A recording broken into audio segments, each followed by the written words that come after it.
Bonjour à tous, je suis Élodie Hainaut de BPI France Université.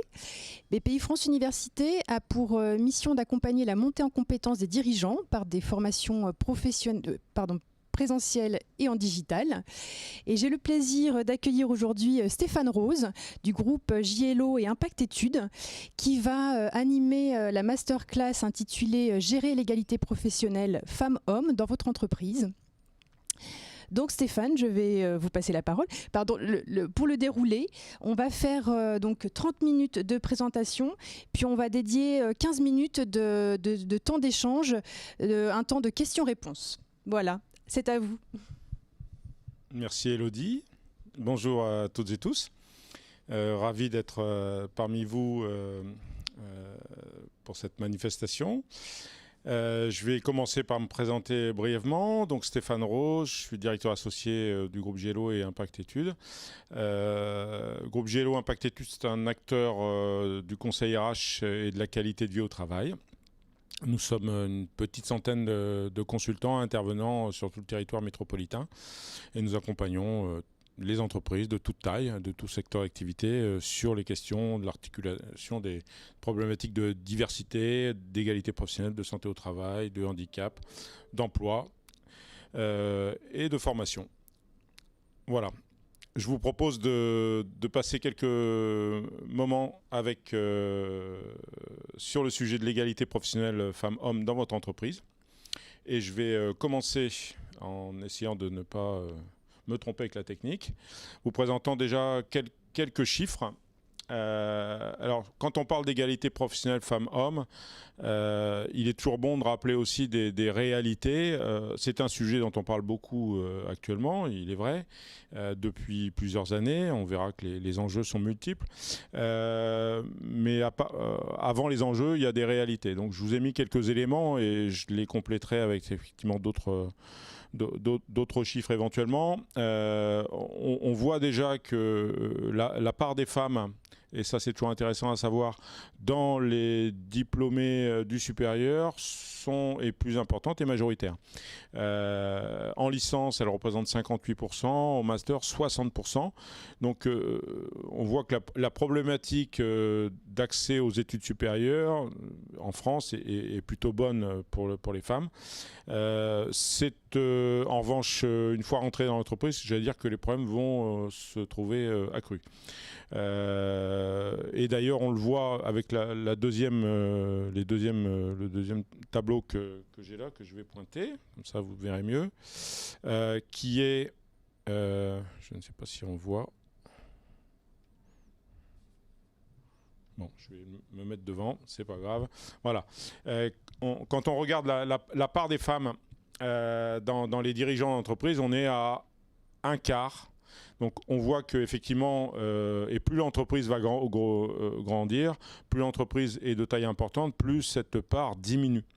Et on voit d'ailleurs qu'elle représente plus de 40% des micro-entreprises. Par contre, dans les très grandes entreprises, ce chiffre est beaucoup plus faible. Ça, c'est un deuxième constat. On parle beaucoup de parois de verre, de plafonds de verre. Effectivement, il y a à la fois des métiers, il y a à la fois des fonctions qui sont plus difficilement accessibles aux femmes. Ça se traduit concrètement aussi en termes de rémunération, parce que c'est un des éléments majeurs de cette différence, de cette discrimination, hein, qu'on peut nommer comme ça. C'est qu'effectivement, il y a des différences de salaire qui sont importantes et qui notamment vont se retrouver davantage dans les fonctions les plus élevées. Sur les employés, la différence, j'allais dire, n'est que de 8%, même si c'est encore 8%, c'est beaucoup. Dans les professions intermédiaires, on passe à 14% et chez les cadres, on passe à 20%. Donc on est quand même sur des écarts très très importants qui ne se justifient pas par des différences objectives. On verra ensemble qu'effectivement ça pose problème aussi et quelles peuvent être les causes et quels peuvent être les moyens d'agir sur ces écarts-là. Ces écarts-là génèrent des difficultés, hein, génèrent de l'inégalité, peuvent générer des tensions, un sentiment de frustration à tout le moins et même un sentiment d'inéquité qui est important de prendre en compte. Un autre élément que je voulais partager avec vous aussi, c'est que les emplois à temps partiel sont majoritairement occupés par des femmes aujourd'hui. 25% d'entre elles occupent des emplois à temps partiel, ce qui n'est pas le cas des hommes, puisqu'on n'est qu'à 8%. Là aussi, ce sera un facteur à la fois discriminant en termes de salaire, mais aussi probablement en termes d'évolution de carrière. Alors si j'avais encore d'autres chiffres à donner qui peuvent être intéressants là-dessus, sur ce sujet-là, c'est que aujourd'hui on a beaucoup de métiers qui ne sont pas considérés comme mixtes. Dans les 87 familles professionnelles identifiées par l'INSEE, on a 12 d'entre elles qui sont considérées comme mixtes. Toutes les autres ne sont pas mixtes. Donc il y a encore beaucoup de métiers qui sont considérés comme réservés entre guillemets aux hommes, réservés aux femmes, en tout cas où la majorité, la part des femmes ou des hommes dépasse 60% dans cette catégorie. Voilà, donc ce premier constat pour montrer que la place des femmes dans l'entreprise, en droit, elle est égale. Dans la réalité, il y a encore du chemin à faire et ça va dépendre effectivement beaucoup des entreprises. Alors, pourquoi ces différences, pourquoi ces écarts, pourquoi cette différence de traitement ? Je vous propose de travailler sur les freins et notamment l'un d'entre eux qui est important et qui est un des plus difficiles à traiter. Ce sont les stéréotypes. Les stéréotypes consistent effectivement à poser comme principe que, on va appeler ça des idées préconçues, que certaines situations sont normales. Les stéréotypes sont nécessaires dans la vie de tous les jours. Nous en avons tous besoin. On n'a pas à réanalyser chaque situation et donc on a besoin de stéréotypes pour pouvoir fonctionner et faire des choix, prendre des décisions. Encore faut-il que ces stéréotypes, on soit capable de les comprendre, aussi de comprendre comment ils fonctionnent et de pouvoir les combattre quand ils sont néfastes au bien-être de ses collègues, au bien-être de l'entreprise.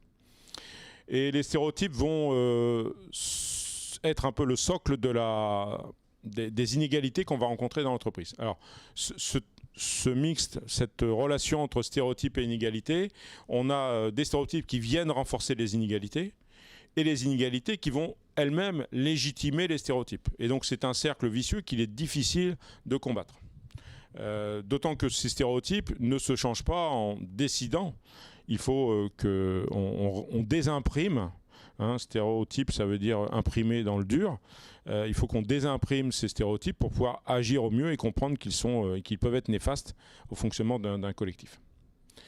Ces inégalités et ces stéréotypes, ils vont aussi entraîner des discriminations, et dans le cas de la place des femmes, comme sur d'autres types de sujets de discrimination, on a là aussi des discriminations qui vont contribuer à renforcer les inégalités, et ces inégalités elles-mêmes qui vont inspirer les discriminations.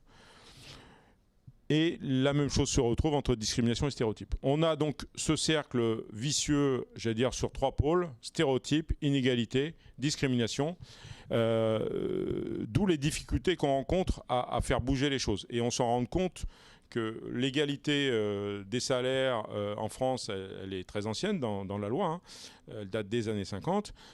Beaucoup de lois sont venues, on le verra juste après, renforcer ce principe à juste droit. Néanmoins, dans les faits, on a encore aujourd'hui des écarts très importants entre les femmes et les hommes.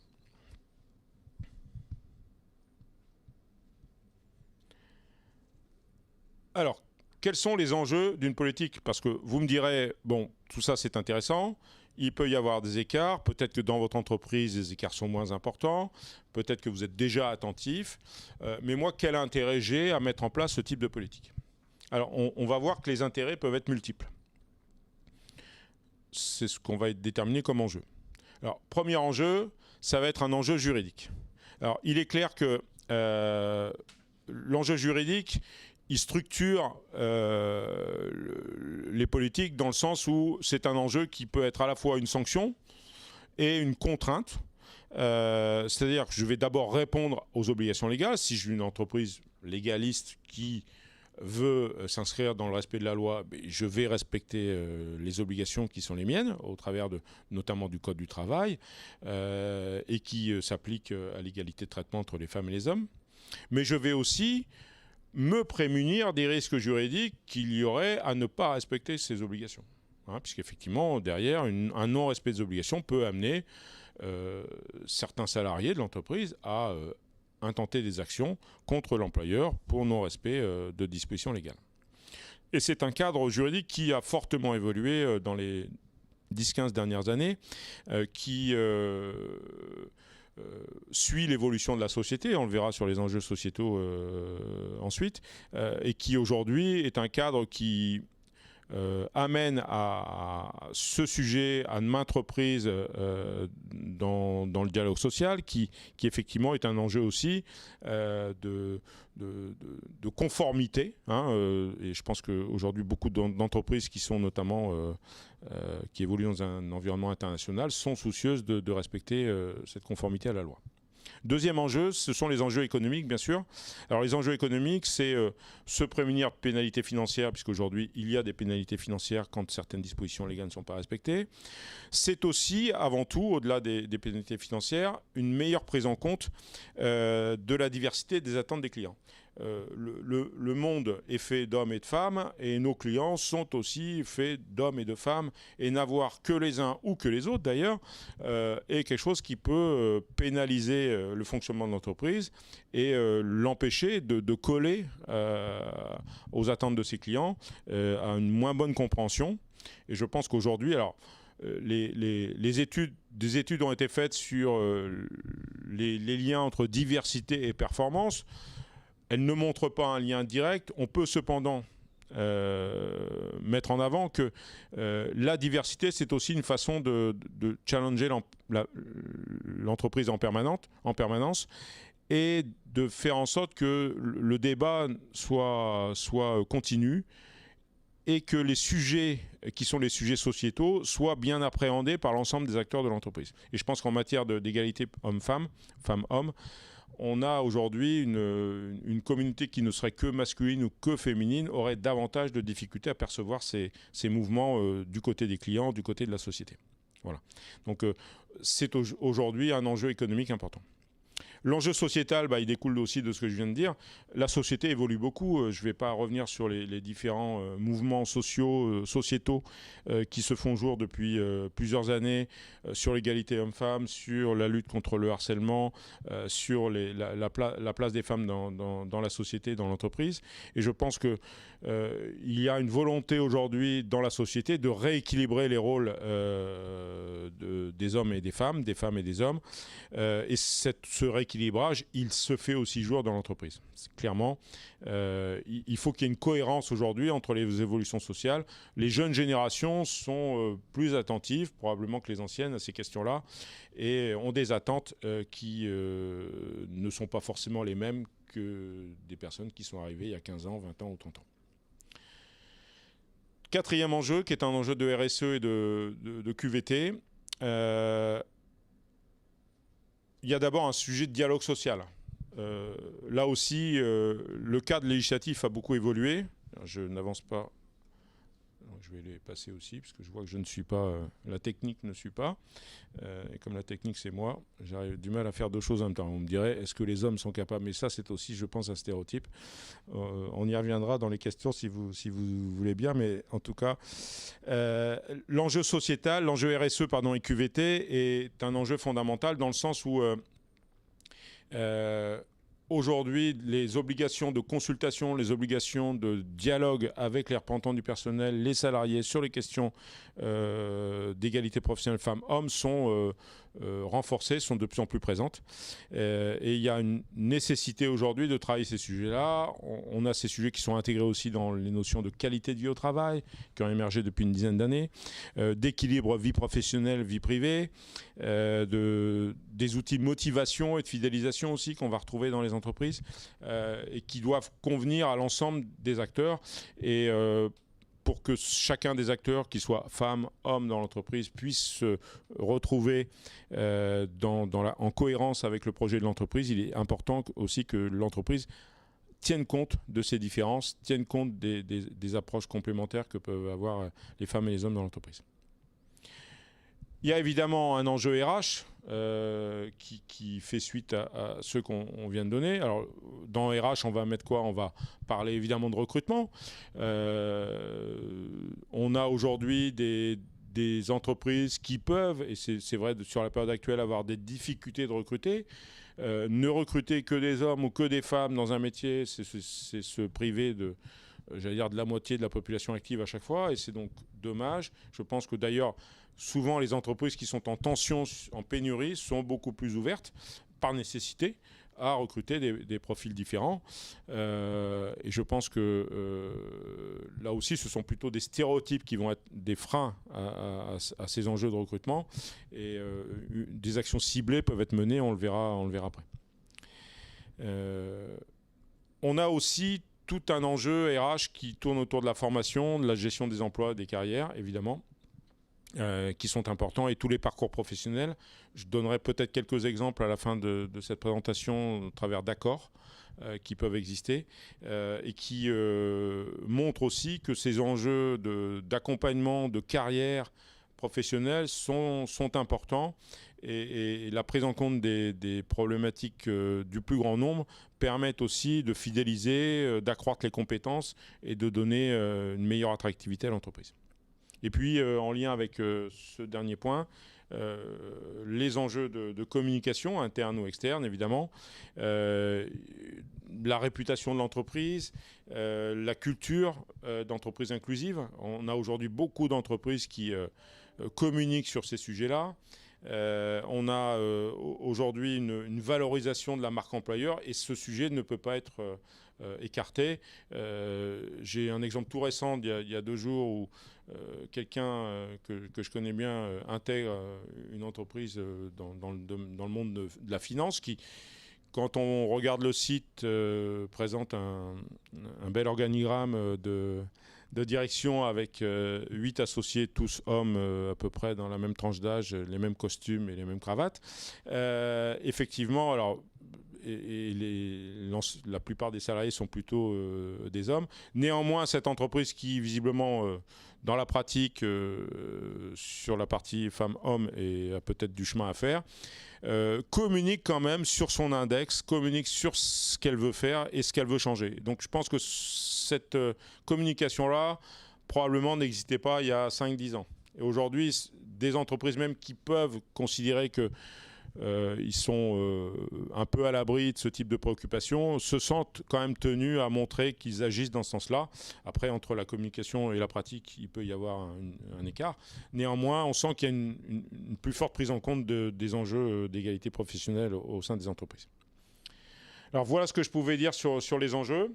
On va passer au sujet suivant qui une fois qu'on a identifié les enjeux, c'est comment agir.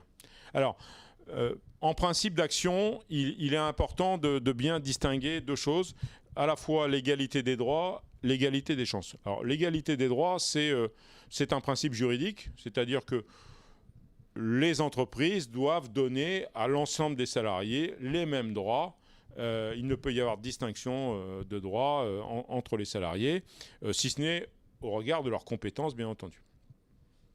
Éventuellement de l'ancienneté, on peut avoir des primes d'ancienneté, mais en tout cas qui ne sont aucunement liées au sexe notamment, ou à leur religion, ou à leur couleur de leur peau, etc. Pour autant, cette égalité de droit suffit-elle? Alors aujourd'hui, elle est inscrite dans les textes. Dans la pratique, on peut constater que cette égalité de droit ne trouve pas application pleinement, et on retrouve des écarts de salaire, on peut retrouver des écarts dans le traitement, dans l'accès aux promotions. Donc cette égalité des droits ne suffit pas. Voilà pourquoi on va aussi parler d'égalité des chances. Alors, égalité des chances, égalité des droits, quelle différence? Alors, l'égalité des chances n'est pas un principe juridique, c'est plutôt un principe d'action, c'est de donner à chacun les mêmes chances. Sachant qu'au départ, il n'a pas forcément les mêmes capacités à agir. Évidemment, si, pour bien comprendre, je me mets sur le départ d'un 100 mètres avec Usain Bolt, nous sommes à égalité des droits, nous ne sommes pas à égalité des chances. Donc si je veux l'égalité des chances, il va falloir effectivement que lui parte fasse 300 mètres peut-être et moi 100 mètres, ou que moi je fasse que 30 mètres ou 40 mètres et lui 100. Donc on voit bien ou alors qu'il court sur une jambe, je ne sais pas, en tout cas il faut trouver un système qui permette de tenir compte de la situation individuelle de chacun et des difficultés que chacun peut rencontrer. Voilà. Donc ça, c'est important aussi de cumuler à la fois égalité de droits, égalité des chances, et dans les principes d'action, de ne pas simplement appliquer une égalité de droits. Auquel cas, on est sur un système qui est plus darwinien, qui fera que les plus forts, effectivement, vont bien s'en sortir. Mais si on veut aussi un monde inclusif, il n'y a pas que des plus forts. Il est utile et nécessaire de distinguer, et la loi d'ailleurs aujourd'hui autorise à mettre en place des actions positives au bénéfice de certaines populations qui sont considérées de facto comme soit marginalisées, soit pénalisées.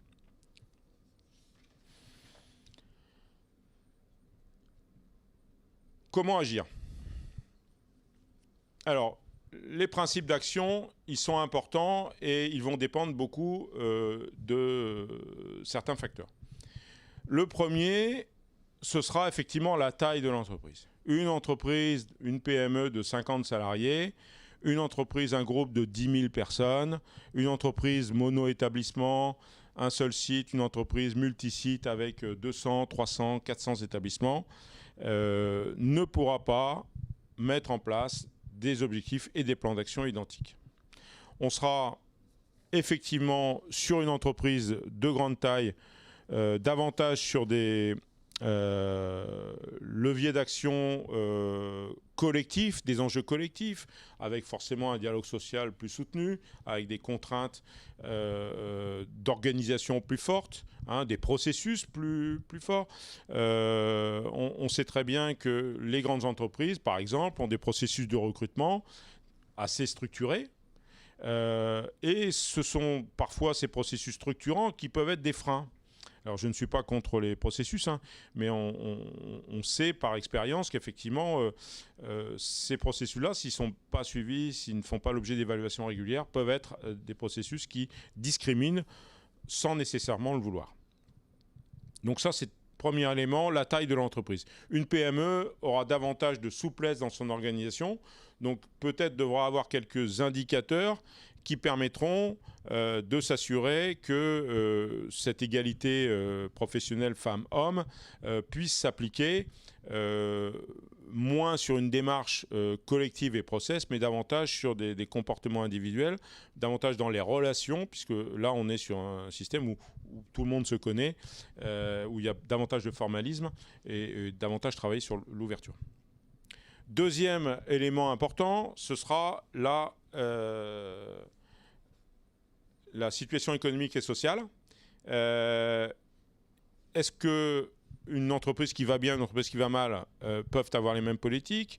Est-ce qu'une entreprise qui est en proie à des difficultés structurelles, une autre qui est au contraire en plein boom, une start-up, ont les mêmes problématiques ? D'ailleurs, l'un n'est pas forcément plus facile que l'autre.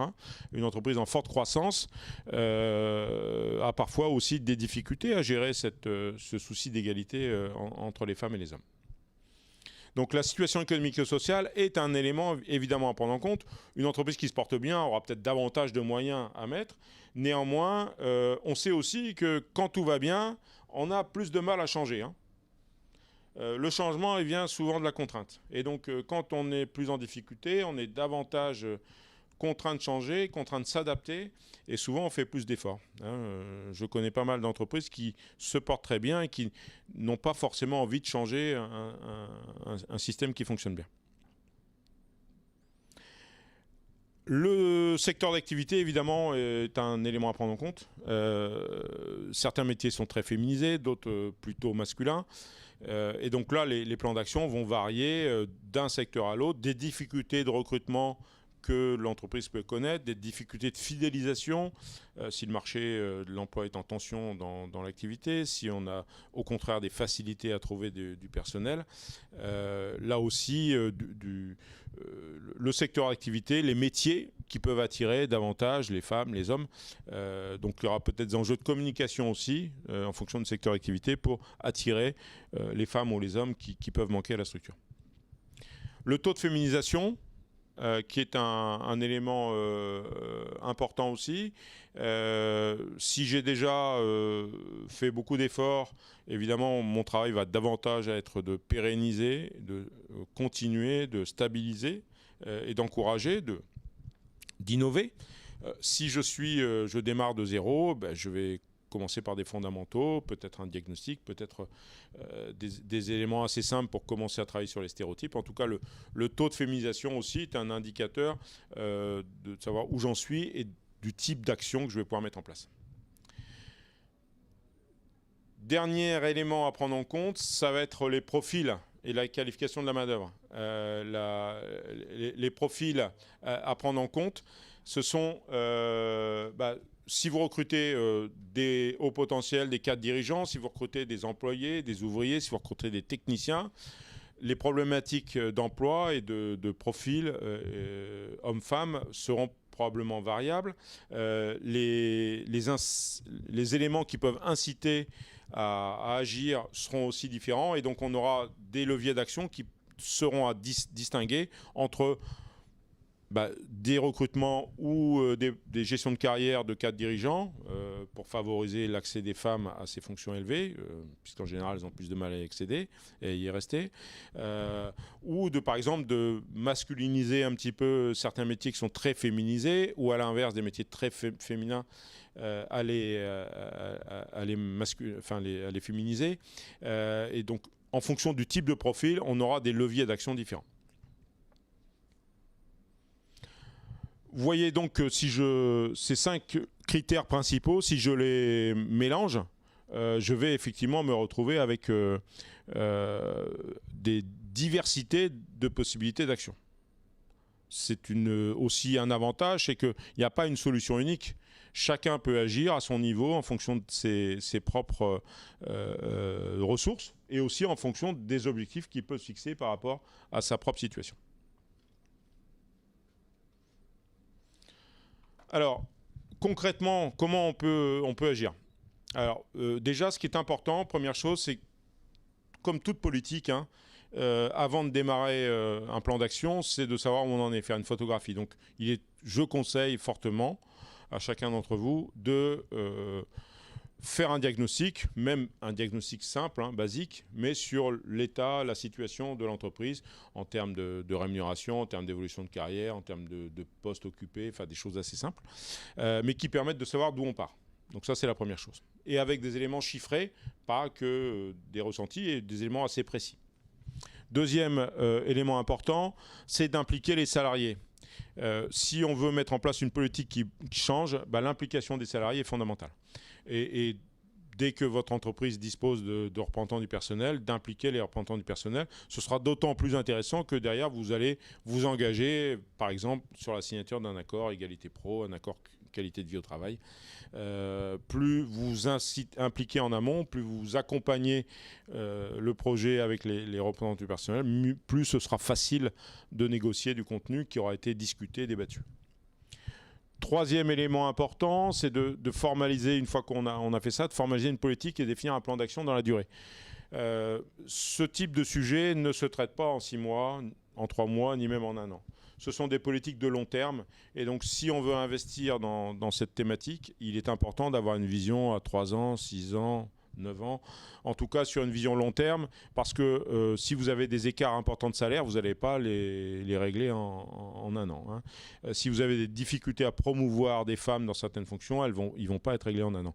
Donc ça demande un travail dans la durée, une vision de long terme qui importe de savoir déjà d'où on part, d'avoir des étapes et un objectif moyen et long terme. Quatrième élément qui est important aussi, c'est alors on parlait d'implication des salariés, ça va être, j'ai repris 4 verbes d'action, qui est de rassembler, mobiliser, sensibiliser, former.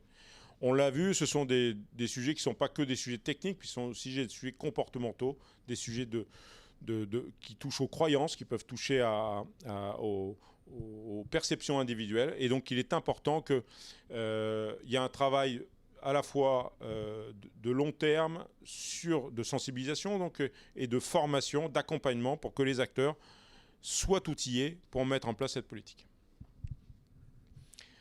Une fois que ça fonctionne, comme tout projet, hein, je n'ai pas inventé quelque chose de révolutionnaire ici, hein, c'est de suivre et ajuster, responsabiliser, outiller et manager.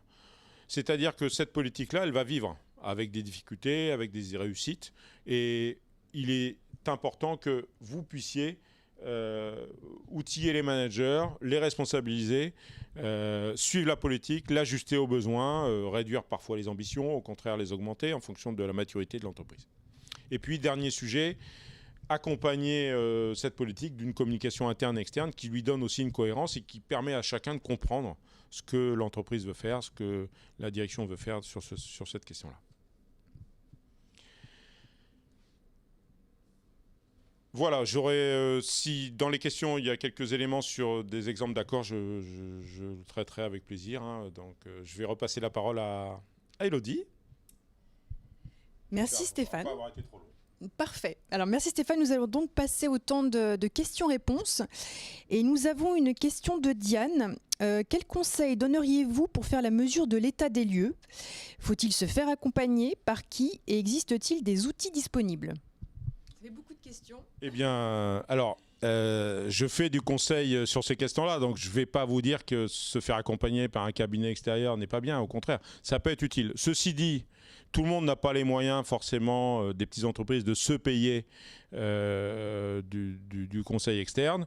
Je pense qu'on peut avoir des outils, des systèmes mixtes aussi où vous faites une partie du travail de diagnostic et vous faites appuyer sur la méthodologie par un cabinet donc qui va vous apporter un appui méthodologique, donc qui ne va pas faire à votre place, mais qui va vous conseiller sur la méthodologie. Après, il existe des outils de mesure. Hein. Certains sont disponibles sur Internet. Je ne vais pas faire de publicité pour l'un ou l'autre. Ce qu'il y a, c'est que je pense qu'il n'y a pas d'outil miracle. Ça, il faut le retenir. Ce qu'il faut comprendre aussi, c'est que cette phase-là est fondamentale. C'est-à-dire que si vous faites un bon diagnostic, c'est comme un bon médecin. Si vous faites un bon diagnostic de votre pathologie, il vous trouvera les bons remèdes et il va vous soigner. Si le diagnostic n'est pas bon, tout ce que vous allez prendre ne changera pas forcément la situation dans l'entreprise. Donc cette phase-là est importante. Si vous pensez qu'il y a suffisamment de maturité en interne, faites-le vous-même. Ce n'est pas quelque chose d'infaisable. Hein. Beaucoup d'entreprises, certaines entreprises le font et y arrivent très bien. Certaines se font aider un petit peu, puis d'autres délèguent totalement parce qu'elles pensent aussi que ça peut être intéressant d'avoir un regard extérieur. Donc le cabinet, lui, il apporte une méthodologie, une expertise, bien sûr, il va aller un peu plus vite que vous et il va apporter aussi un regard, il voit plein de situations différentes, donc il peut aussi benchmarker votre situation et vous aider à avancer peut-être un peu plus vite. Voilà, donc le cabinet est un accélérateur de mise en place de politique, mais ça n'est pas une obligation. J'espère avoir répondu à la question de Diane. Alors tout à l'heure, vous parliez de stéréotypes. Quels autres freins identifiez-vous que les stéréotypes? Alors, on sait que un certain nombre les stéréotypes sont vraiment la base des difficultés que peuvent rencontrer les entreprises, les organisations au sens large. Mais beaucoup d'éléments peuvent venir aussi, par exemple, de la culture de l'entreprise. Il m'est arrivé d'intervenir dans des entreprises où les blagues un peu sexistes sont assez courantes. Elles choquent personne. Voilà. Est-ce que c'est un frein à l'évolution? Alors, toujours un peu, puisque si faire une blague sexiste, ça peut... Si on s'autorise aussi à ce que les femmes fassent des blagues dans l'autre sens, pourquoi pas, hein, ça peut être sympa. Ceci dit, c'est jamais totalement innocent. Donc, surtout quand c'est répété et que c'est toujours dans le même sens. Et c'est là où ça peut être un frein. Et je pense que alors ces blagues sexistes, elles sont souvent liées à des stéréotypes, hein, mais elles peuvent être aussi encouragées par la culture de l'entreprise. On a des entreprises qui ont des cultures un peu machistes, un peu anciennes, et effectivement, il faut aussi travailler la culture d'entreprise. Je pense que c'est un élément important. Les freins peuvent être aussi la dynamique dans laquelle l'entreprise se trouve. Par exemple, des entreprises en forte croissance, je parlais tout à l'heure de la remise en cause, ont plus de difficultés, puisque le système marche bien, à se remettre en cause. Quand tout va bien, c'est pas forcément évident de se dire je vais avoir des difficultés sur tel ou tel sujet. Je me souviens d'ailleurs d'un client avec qui j'ai travaillé pendant plusieurs années, qui travaille dans la vente, la distribution digitale, et qui avait dans ses équipes, on va dire, de vente, qui met en vente les produits, une population quasi exclusivement féminine et dans une tranche d'âge qui était 25-30 ans. Voilà. Et il y avait, sur les 90 personnes qui occupaient la même fonction, il y en avait 80 qui étaient dans ce profil-là.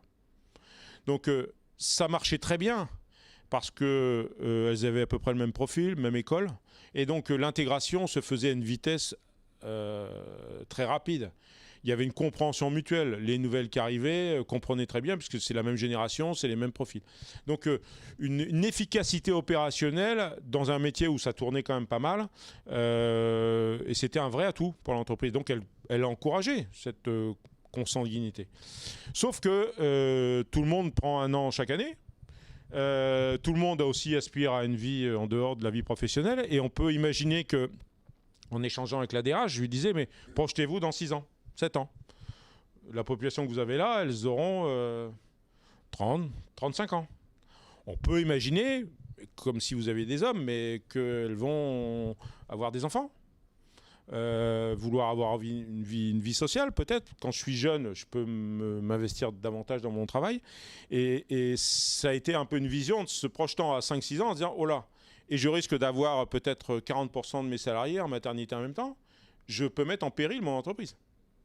Donc cette nécessité de diversifier, vous voyez que là c'est dans un sens contraire, c'est que si j'avais des métiers que masculins, je pourrais aussi prendre en compte, alors pas le problème de maternité, mais d'autres problématiques qui sont absolument pas prises en compte dans une entreprise qui fonctionne un peu en mode on ne tient pas compte de la place des femmes. Donc je pense que c'est ça aussi qu'il faut anticiper. Ça ne veut pas dire que je ne recrute pas de femmes, mais peut-être que je peux recruter des femmes aussi sur des profils différents. Peut-être que je peux recruter des hommes. Il doit y trouver 2-3 hommes compétents, ça doit exister en France. Donc c'est d'essayer d'ouvrir un peu. Et c'était quelque chose qui était plus difficile à entendre parce que le modèle marchait très bien.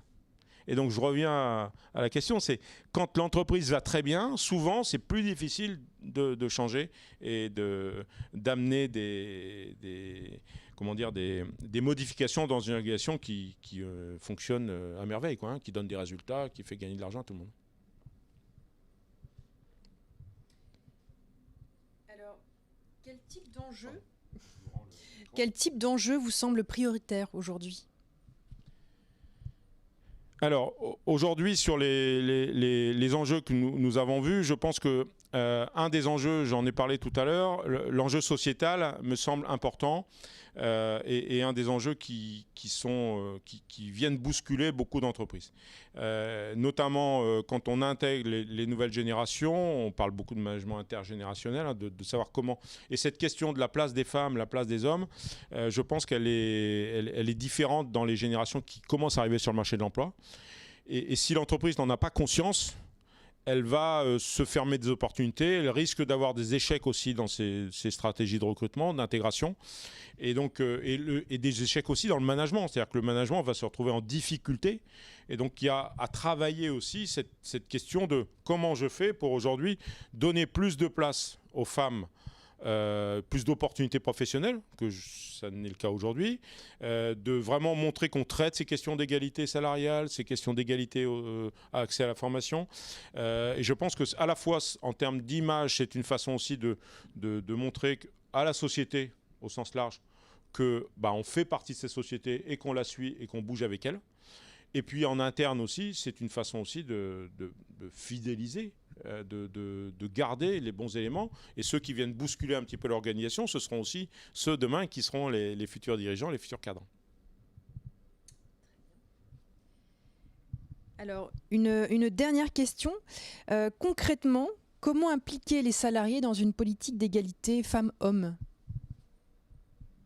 Alors, c'est une question large.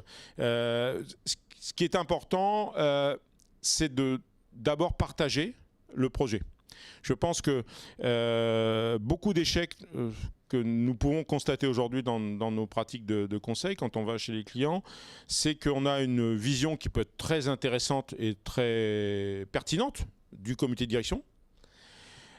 Et sûrement à partir d'un diagnostic qui a été établi de façon lui aussi efficace et qui est sûrement le bon et celui qu'on aurait pu conseiller, mais qui, par défaut de partage avec l'ensemble des salariés, d'implication, se retrouve en échec. Parce que n'étant pas impliqués, les salariés ne se l'approprient pas. Donc il est important, au moment du diagnostic probablement, et c'est une bonne occasion puisque le diagnostic, on va demander à des salariés, parce que dans la méthode, c'est aussi d'aller à la rencontre des salariés pour identifier les freins, les atouts, de leur demander ce qu'ils pensent de ce que l'entreprise fait. Et je pense que c'est à ce moment-là qu'on peut aussi élargir, faire un questionnaire, par exemple, à tous les salariés, leur demander un petit peu quel est leur constat, quelles seraient leurs pistes leurs solutions, leurs pistes d'action, et à partir de ces éléments-là, construire des groupes de travail qui viendront alimenter la réflexion de l'entreprise pour mettre en place des solutions concrètes. Et je pense que si ces solutions, et il y a sûrement dans ces groupes de travail des choses intéressantes qui sortiront, quand on les met en œuvre, les salariés se les approprient beaucoup plus vite puisque c'est eux-mêmes qui les ont proposés. Et donc, et quand bien même la politique a été définie au niveau du comité de direction, je pense qu'il y a une appropriation. Donc, impliquer les salariés, c'est pas les impliquer en communiquant uniquement, mais c'est aussi qu'ils se sentent acteurs de cette politique, qu'ils se sentent aussi en capacité à mobiliser. Et je dirais surtout ceux qui ont des doutes sur ce type de politique. Parce qu'on a quand même une partie des salariés qui peuvent douter. De dire maintenant on n'a plus le droit d'être un homme. Enfin, on a aussi des entreprises qui font des virages importants et qui délaissent, qui ne font pas comprendre en quoi c'est nécessaire, en quoi c'est vital pour l'entreprise. Et je pense qu'il y a une phase d'explication, d'appropriation qui est importante. Et c'est là où l'implication des salariés, elle peut se faire par tous les moyens qu'on a identifiés là. Mais je pense que le mieux, c'est de les faire travailler sur le sujet, de les faire s'approprier et puis de se dire... Vous, dans votre service commercial, vous au service comptable, vous en production, vous au service bureau d'études, comment vous voyez l'égalité pro chez vous? Ça ne doit pas être quelque chose d'abstrait. Chez nous, on n'a que des hommes pour l'instant. Ça peut être de dire on a du mal à trouver des femmes, de toute façon, des étudiantes, enfin des femmes qui suivent ces études-là, pas beaucoup. Est-ce qu'on peut commencer par accueillir une stagiaire ou un contrat d'apprentissage? Voilà. Chacun trouvera une solution, une piste d'action qui lui est propre et qui permet de s'engager aussi opérationnellement. Et je pense qu'à partir de l'engagement opérationnel, individuel, on a un engagement collectif. Eh bien, merci beaucoup Stéphane pour cette présentation. Merci à tous pour votre participation. Vous pourrez retrouver le replay de cette masterclass sur YouTube et sur BPI France Université, donc bpifrance-université.fr.